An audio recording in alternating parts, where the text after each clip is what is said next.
Okay, Shalom, this is Rabbi Shlomo Furst at Yeshiva Tsama Nafshi. This is our 12-step, 13-step first beginning level of our shofar blowing lessons. You're going to be practicing something a little bit different. I'll give you another exercise to do. Hopefully you've been practicing your humming and your scatting, as they call it, and then you've been practicing your blowing. One long straight tekiah. Now there's something else. I want you to get used to picking the shofar up and immediately blowing the shofar. Right? You're not going to blow a long blast as you've hopefully been practicing and doing. Once you've mastered that, picking up the shofar and blowing a long blast, hopefully as steady and clear as possible, you're simply going to do this 10 times. Take a minute or two break, do another 10 times. Take a 2 and 3 minute break, do another 10 times. What you're going to do is put the shofar down on a table in front of you. Right? Pick up the shofar and immediately pick it up. Put it to your lips and blow. One short blast. Right? This is going to help your confidence. Many times in the time when it comes to blowing for the particularly congregation, the shofar is a bit slow in starting.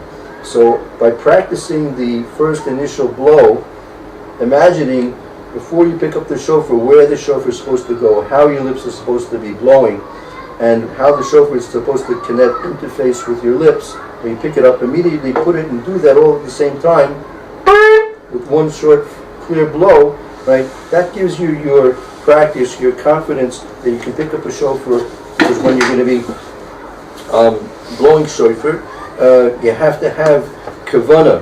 One of the main things is you have to have kavanah for the mitzvah, to fulfill the mitzvah, that you're blowing the shofar to fulfill the mitzvah. And for people who are listening to you, you're going to be blowing the shofar that they should hear and fulfill their obligation of the mitzvah also with your blowing of the shofar for them and yourself.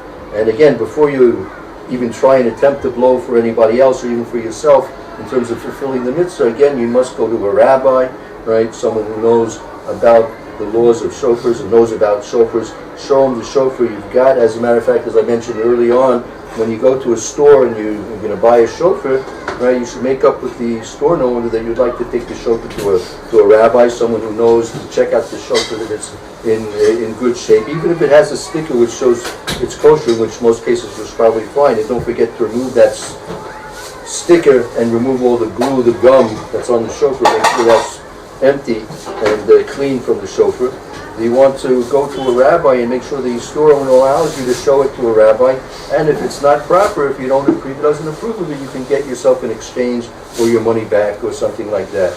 Also, we had a query about the shofars that have a smell. Many times you should know it's an organic piece of almost bone and cartilage.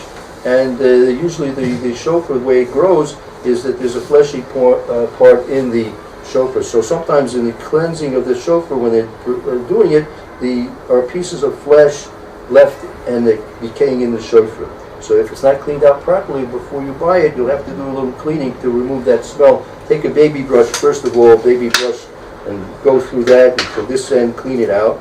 And then if it still has a smell to it, then you can put some plastic in the tip of the shofar, close that up, seal that, pour some arak, some vinegar, peroxide, something like that, and have it set up in a way that it's left overnight in an upright position and let it just soak overnight, and then rinse it off, rinse it out, let it dry thoroughly, and then give it another try, and hopefully it won't have a smell. So again, what you want to do now 10 times, picking up the shofar, one right away, blow it again, another time, pick it up. You want to do that 10 times, 3 times, 30 times you're going to be doing that.